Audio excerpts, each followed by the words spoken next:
Alright, I'm in some big timber. I'm somewhere between Port Alberni, no, I'm somewhere between Bamfield and China Creek-ish, probably midway. And then I'm on my way to Port Alberni, and then to Nanaimo, and then back to the mainland, British Columbia, back home, work a couple more days, and I will be getting ready to go, getting dropped off up in north central remote British Columbia by bush plane here pretty quick. So I gotta get my backpack on and start doing some more hikes when I get home. And had some pretty good luck fishing. We rocked out 4 25-pound spring salmon this morning in probably an hour and a bit. And got some good halibut, and then we'll try to get back out here one more time before going away. But in the meantime, I've been getting flooded with emails as usual. And I thought I'd pick a couple of these spots, these typical classic West Coast rainforest spots on the way home, to share a few emails. All right. There's a logging road up the way here. I can hear a truck coming right now, actually, so I'll just have to give it a second to go by.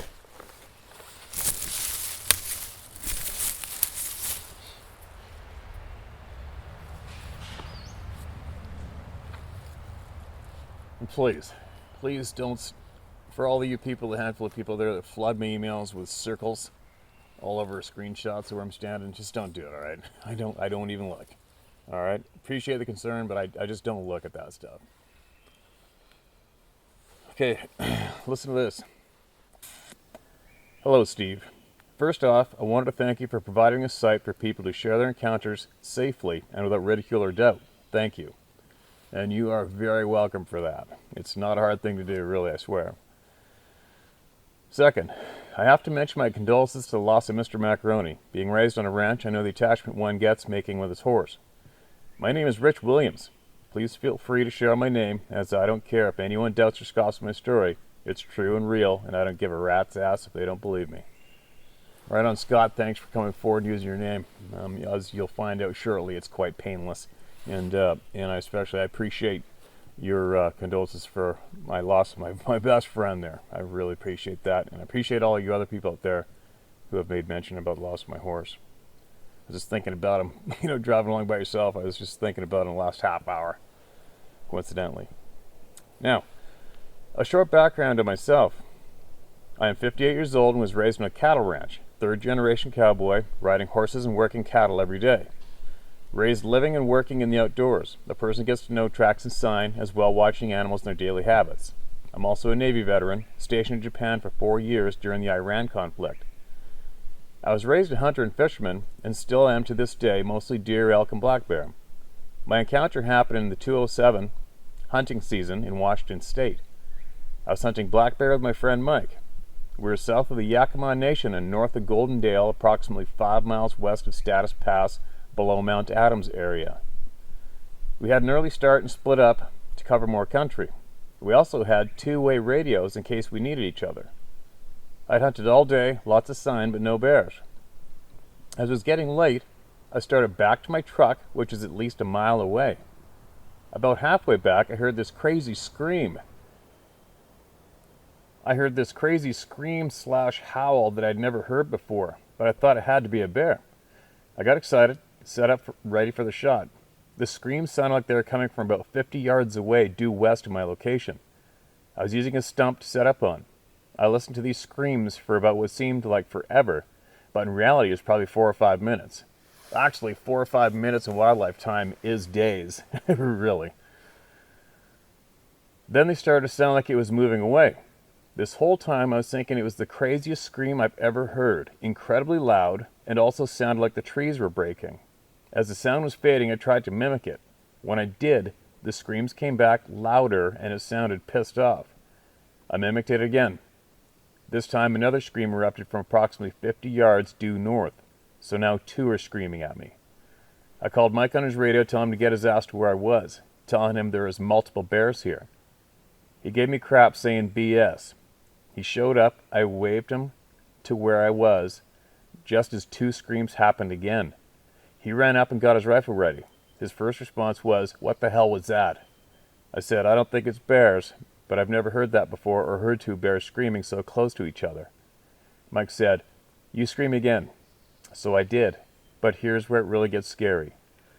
All of a sudden, now 4 screams happen, the 2 original ones, but 2 more, one 50 yards east and one 50 yards south. We felt completely surrounded and it made us both very uneasy. After a little while of screaming and limbs breaking, we both walked back to my pickup, not really talking, but trying to laugh it off. Then, we got back to the truck, it was dark. When we got back to the truck, it was dark. We were unloading our gear using the cab light and bill lights on our ball cabs. Mike jokingly asked me to mimic the scream one more time. I did. Instantly, from what sounded like 10 feet away, the loudest scream came from the pitch dark. It scared the both of us so bad, we literally threw our stuff in, jumped in, and hauled ass back to camp. Upon arriving, we loaded up and got up the mountain without asking if we wanted to do any more hunting. It scared me to the bone. Mike and I have never hunted in that area or together ever again. That's weird, or together ever again. I still hunt, but very edgy and extremely alert. I told this story to my brother. His reply was not ever to repeat it. I said, BS. I'm always going to look over my shoulder and feel very uncomfortable, like something is watching me now. But I refused to quit going. I love the woods and hunting. Thank you again for all you do. One day it is my sincere desire to book a hunt with you. Take care and keep up the work. Sincerely, Rich Williams. Well, thanks for that email, Rich. And I think your name sounds familiar. I may possibly see you on social media. I'm not sure. On some of the hunting pages we got. But anyway, yeah, I don't envy that experience. And again, you're not alone. There's hundreds of people who've had that exact same experience. Hundreds. And I find it interesting that the two of you don't hunt with each other anymore. I wonder why that would be. It's just funny, you know, when it's another common theme of when outdoors people, fishermen, hunters, anybody, when they share these experiences or sightings of one of these damn things, they tend to not ever speak about it ever again, and more times than not, people just cut ties with each other after they've had that same experience with each other. It's kind of weird. I don't understand it yet myself, but then again, I haven't really looked into it too much either.